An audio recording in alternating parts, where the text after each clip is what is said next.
Hello everyone, welcome back to the Patels learning zone. Friends, આજના લેક્ચરની અંદર આપણે દાખલા નંબર 4થી શરૂઆત કરીએ છીએ. દાખલા નંબર 4 એક્સરસાઇઝ 1.4 ચેપ્ટર 1 સંભાવના.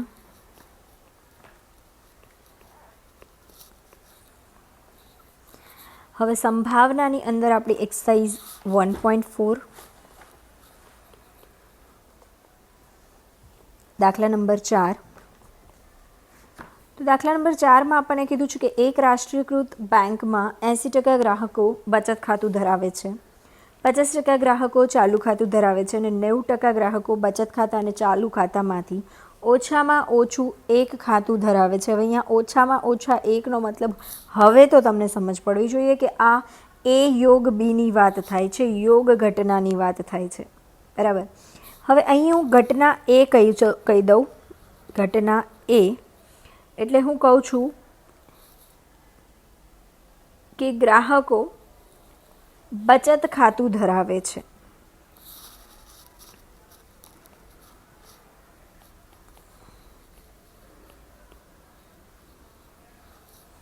ગ્રાહકો બચત ખાતું ધરાવે છે.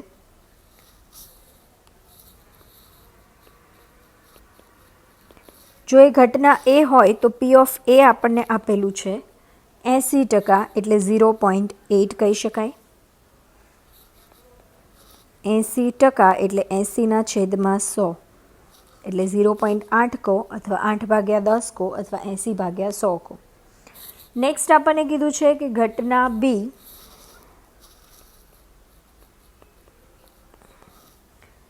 એટલે કે ગ્રાહકો ચાલુ ખાતું ધરાવે છે.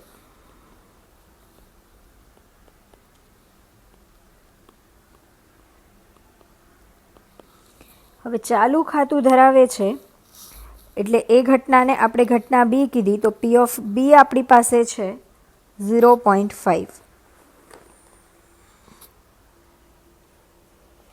ઓછામાં ઓછું એક એટલે આપણે કહીએ ઘટના એ યોગ બી એટલે ઓછામાં ઓછું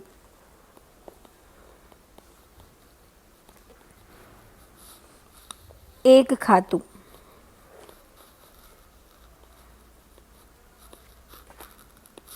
તો પી ઓફ એ યોગ બી 0.9 કેમ કે 90% કીધું છે. જો ઓછામાં ઓછાથી સમજ ન પડતી હોય તો એ બીજી હિન્ટ તમને એ મળે કે ક્યારે પણ છેદ ઘટના એ મુખ્ય ઘટના કરતાં એની સંભાવના મોટી ન હોઈ શકે. એટલે કે 1.8 અને 1.5 હોય તો ક્યારેય એવું પોસિબલ ન થાય કે એ છેદ બી 0.9 હોય. તો રહ્યું શું? આ એ યોગ બી. હવે આ બેંકમાં ખાતા ધારકોમાંથી યાદચ્છિક રીતે પસંદ કરેલ એક ગ્રાહક ચાલુ ખાતું ધરાવે તો તે બચત ખાતું ધરાવતો હોય તેની સંભાવના શોધો. હવે જો અને તો વાળું વાક્ય હોય એટલે આપણી શરતી સંભાવના કહેવાય, બરાબર છે. હવે આપણને શરતમાં એવું કીધું છે જો ચાલુ ખાતું ધરાવે તો બચત ખાતું ધરાવતો હોય, એટલે કે જો ઘટના બી બને તો એ બને તેની સંભાવના.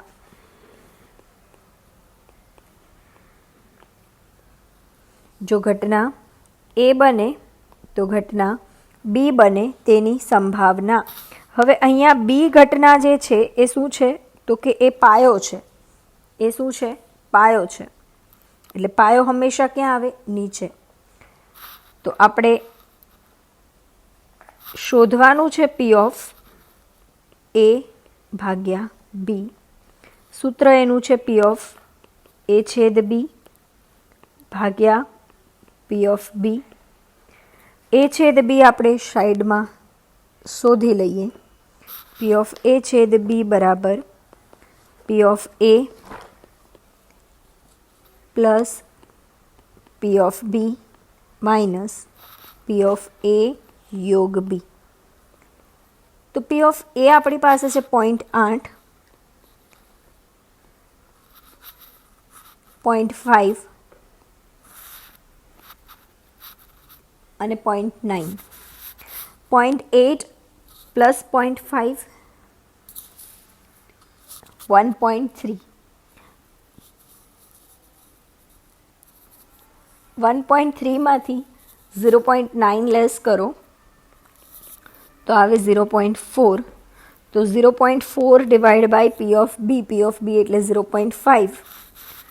તો તમારો જવાબ આવશે 4/5. ક્લિયર છે? બરાબર, સમજ પડી? ચલો ત્યારે આગળ વધીએ દાખલા નંબર 5માં. દાખલા નંબર 5માં તમને એવું કીધું છે કે એક યાદચ્છિક પ્રયોગના નિદર્શ અવકાશની કોઈ બે ઘટનાઓ માટે પી ઓફ એ આપેલું છે, પી ઓફ બી આપેલું છે, પી ઓફ બી ભાગ્યા એ આપેલું છે, તો એ ભાગ્યા બી મેળવો. સરસ, સારો દાખલો છે, ઇઝી દાખલો છે. દાખલા નંબર 5. દાખલા નંબર 5માં પી ઓફ એ આપેલું છે 2/3. પી ઓફ બી આપેલું છે 3/5. પી ઓફ બી બાય એ આપેલું છે 3/4.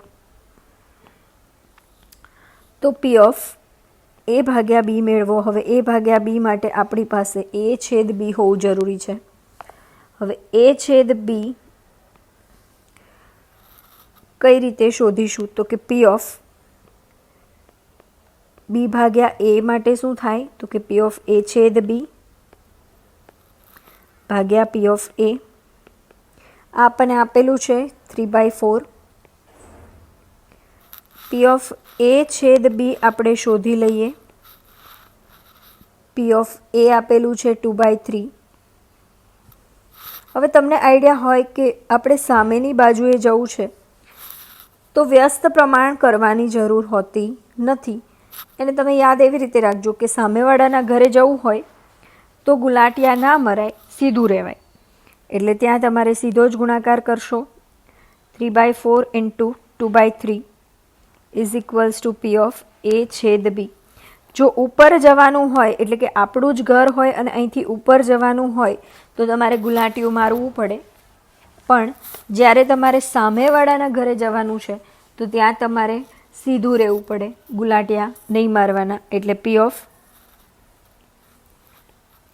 એ છેદ બી તમને કેટલું મળે છે? 1/2. કેમ કે આ 2/4 છે એટલે પાછું અહીંયા છેદ ઉડશે એટલે 2 આવે. ક્લિયર? એટલે એ છેદ બી મળે છે તમને 1/2. 1/2 મળી ગયા પછી આપણે easily P of A by B શોધી શકાય. પી ઓફ એ છેદ બી ભાગ્યા પી ઓફ બી 1/2 ભાગ્યા 3/5. મેં શું કીધું હતું કે આપણા ઘરે ઉપર જવાનું હોય તો ત્યાં ગુલાટિયા મારી શકાય અને મારવો જ પડે ગુલાટિયું. એટલે 5/3 થઈ જાય વ્યસ્ત પ્રમાણ. એટલે તમારો જવાબ આવશે 5/6. ક્લિયર છે? ઇઝી છે. ચલો આગળ વધીએ. દાખલા નંબર 6. દાખલા નંબર 6માં આપણને એવું કીધું છે કે જો ઘટના એ, એમ અને એફ માટે P of M is equals to P of F is equals to half હોય તથા P of A by M is equals to 1/10, P of A by F is equals to 1/2 હોય તો એ છેદ એમ અને એ છેદ એફની સંભાવના શોધો. શોધી દઈએ, એ પણ ખૂબ જ ઇઝી છે.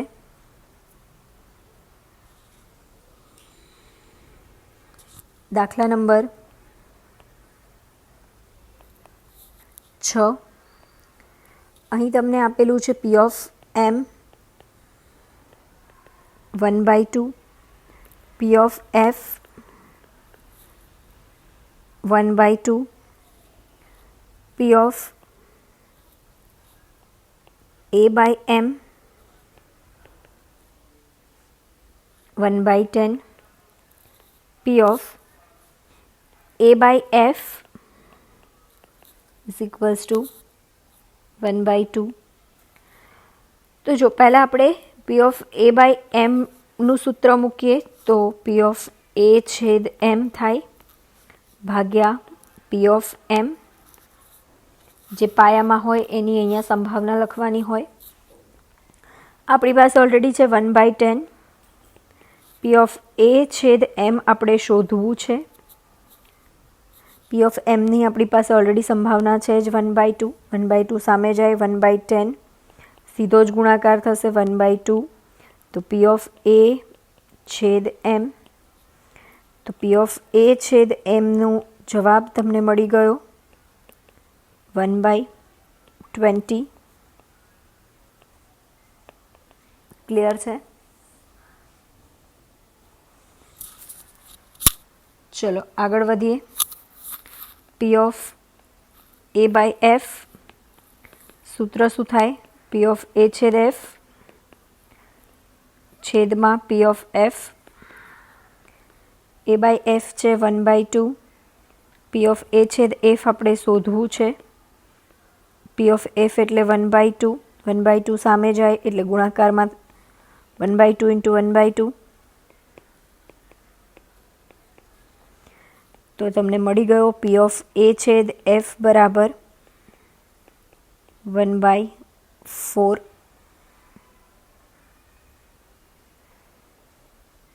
ક્લિયર છે? ઓકે, આગળ વધીએ. દાખલા નંબર 7 અને 8 એ બે દાખલાઓ હાલ ફિલહાલ માટે આપણે સાઈડમાં રાખીએ છીએ. એના પછી તમને આપેલું છે દાખલા નંબર 9, એ પણ હાલ સાઈડમાં રાખો અને સીધા આવી જાઓ તમે દાખલા નંબર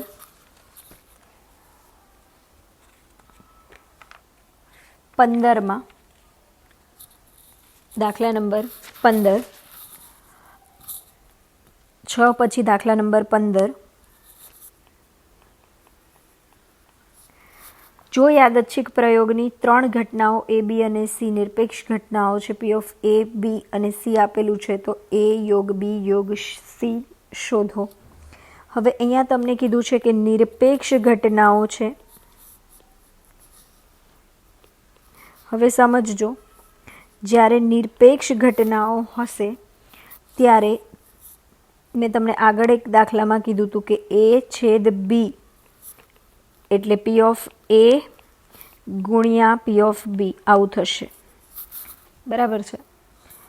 એટલે છેદ ઘટનામાં ગુણાકાર થશે જ્યારે નિરપેક્ષ ઘટનાઓ હોય ત્યારે. આ તમારે યાદ રાખવાનું રહેશે. હવે હાલ આપણે એનું કામ નથી.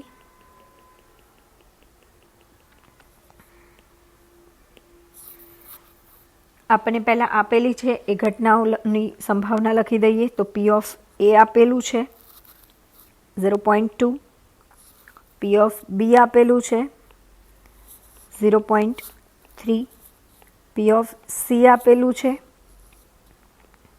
0.5. હવે એ યોગ બી યોગ સી માટે આપણી પાસે દરેકના છેદ હોવા જોઈએ. તો પી ઓફ એ છેદ બી શોધી લઈએ. પી ઓફ એ ગુણ્યા પી ઓફ બી એટલે 0.2 ઇન્ટુ 0.3 ઇઝ ઇક્વલ્સ ટુ 0.6. ચલો એના પછી પી ઓફ એ છેદ સી શોધી લઈએ. એટલે P of A into P of C.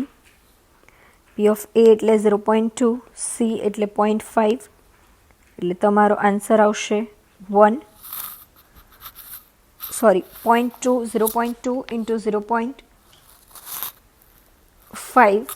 એટલે તમારો આન્સર આવશે 0.10 અથવા 0.1 કહી શકાય.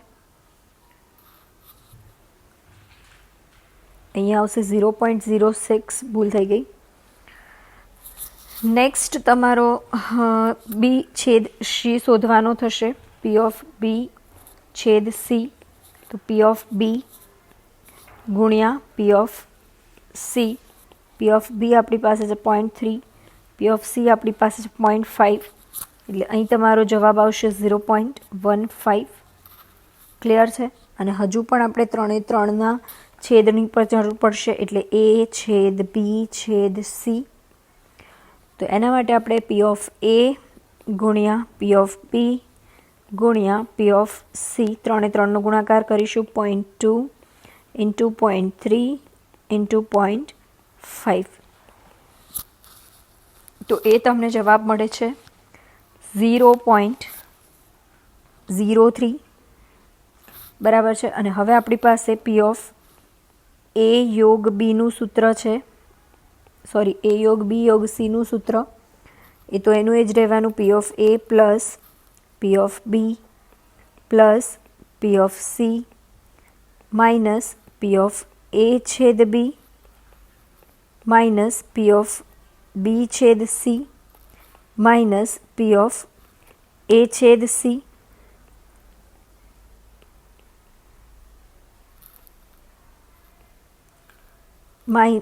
પ્લસ માઇનસ નહીં આવે, સોરી પ્લસ આવશે, P ઓફ A છેદ B છેદ C. તો આ સૂત્ર જે છે એની તમામ વિગતો ઉપર લખેલી જ છે. P ઓફ A છે, B છે, P ઓફ C છે, P ઓફ A છેદ B, P ઓફ B છેદ C, P ઓફ A છેદ C અને A છેદ B છેદ C બધી જ ઘટનાઓની સંભાવના લખેલી જ છે. તમે સૂત્રમાં મૂકીને એનો જે પણ જવાબ આવે એ તમે કમેન્ટ સેક્શનમાં મને જણાવજો, જેથી કરીને આપણને ખ્યાલ આવે કે તમારો દાખલો સાચો છે કે ખોટો. હવે એક દાખલો આપણે ગણીએ.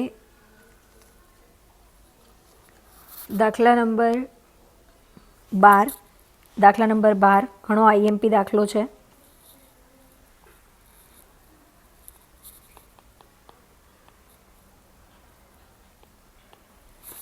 હવે દાખલા નંબર 12માં આપણને કીધું છે કે એક દાખલો તાનિયા, કથન અને કીર્તિને ગણવામાં આવે તો સાચો ગણી શકે તેની સંભાવના અનુક્રમે 2/3, 3/4 અને 1/2 છે. તો દાખલો સાચો ગણાય તેની સંભાવના શોધો. દાખલો સાચો ગણાય તેની સંભાવના શોધો. તો અહીંયા આપણે ઘટના A કહીએ.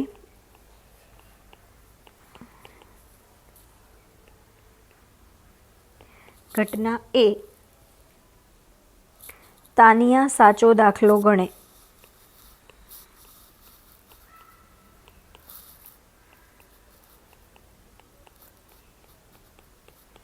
તાનિયા સાચો દાખલો ગણે તો P ઓફ A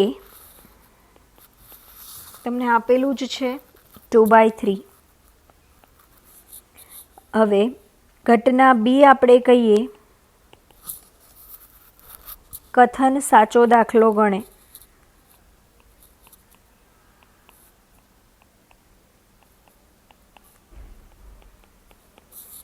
કથન સાચો દાખલો ગણે એની સંભાવના એટલે કે P ઓફ B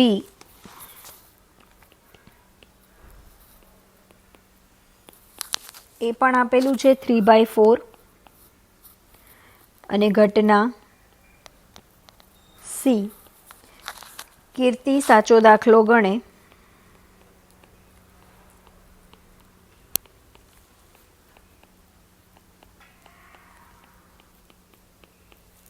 તો P ઓફ C પણ આપણી પાસે ઓલરેડી છે જ 1/2. હવે આપણને કીધું છે કે દાખલો સાચો ગણાય તેની સંભાવના ચાહે A ગણે, ચાહે B ગણે કે C, 3માંથી કોઈ પણ એક, ઓછામાં ઓછો એક સાચો દાખલો ગણે તો એ સાચો દાખલો તો ગણાય જ જાય. એટલે 3માંથી કોઈ પણ એક વ્યક્તિ સાચો દાખલો ગણે તો એ સાચો દાખલો ગણાય જ જાય. તો આપણે કઈ ઘટના શોધવી પડે? તો યોગ ઘટના શોધવી પડે કે A ઘટના ઘટે અથવા B ઘટે અથવા C ઘટે. બરાબર છે. એટલે તમારે અહીંયા યોગ ઘટના શોધવી પડે ને યોગ ઘટના માટે તમારી પાસે AB, BC અને ACની છેદ ઘટનાઓ જોઈએ. અને તમને કહી દઉં કે આ 3 વ્યક્તિઓ અલગ અલગ દાખલો ગણે છે તો એ ઘટના નિરપેક્ષ છે, કેમ કે તાનિયા સાચો ગણે અને કથન સાચો ગણે એ બંને વચ્ચે કોઈ જ સંબંધ નથી. બરાબર છે. માટે આ બંને ઘટનાઓ કેવી છે? નિરપેક્ષ ઘટનાઓ છે. અને નિરપેક્ષ ઘટનાઓ હોવાના કારણે P ઓફ A છેદ બી બરાબર P of A into P of B. બરાબર, જે પ્રમાણે આપણે આગળ દાખલો ગણ્યો સેમ એ જ રીતે પી ઓફ એ છેદ સી, પી ઓફ બી છેદ C, P of A into P of C, P of B into P of C. એ જ રીતે કિંમતો મૂકી દેવાની છે. પી ઓફ એ એટલે 2/3 ગુણ્યા બી એટલે 3/4, 3 3 કટ 2/4 1/2, એ ઇન્ટુ સી 2/3 ઇન્ટુ 1/2 એટલે 2 2 કેન્સલ 1/3 આન્સર. બી અને સી 3/4 ઇન્ટુ 1/2 એટલે 3/8 જવાબ આવે. બરાબર છે. ચલો, આ ત્રણેય ઘટનાઓ મળી ગયા પછી પી ઓફ એ છેદ બી છેદ સીની પણ જરૂર પડશે. તો પી ઓફ એ ગુણ્યા પી ઓફ બી ગુણ્યા પી ઓફ સી એટલે 2/3 ગુણ્યા 3/4 ગુણ્યા 1/2. હવે અહીંયા આ 2 2 કેન્સલ, આ 3 3 કેન્સલ એટલે તમારો જવાબ જે છે એ આવે છે 1/4. અને પછી તમારે યોગનું સૂત્ર મૂકીને ગણતરી કરવાની છે. એમાં તમારે ગણતરી કરીને દાખલા નંબર 12નો પણ જવાબ મને બતાવવાનો છે. સૂત્ર જે છે એ આપણે આગળ દાખલા નંબર 15માં જે આ સૂત્ર વાપર્યું એ જ સૂત્ર અહીંયા પણ વાપરવાનું છે. હોપસો તમને આ દાખલાઓમાં સમજ પડી હશે. આ પ્રકારના દાખલાઓ ફિનિશ થયા. હવે જે દાખલાઓ આવશે શરતી સંભાવનાના એનું લેવલ થોડુંક હાઈ હશે. જોઈએ કેટલું હાઈ છે આગલા લેક્ચરમાં. ત્યાં સુધી રજા લઉં. Thanks for watching. જય હિન્દ, જય ભારત.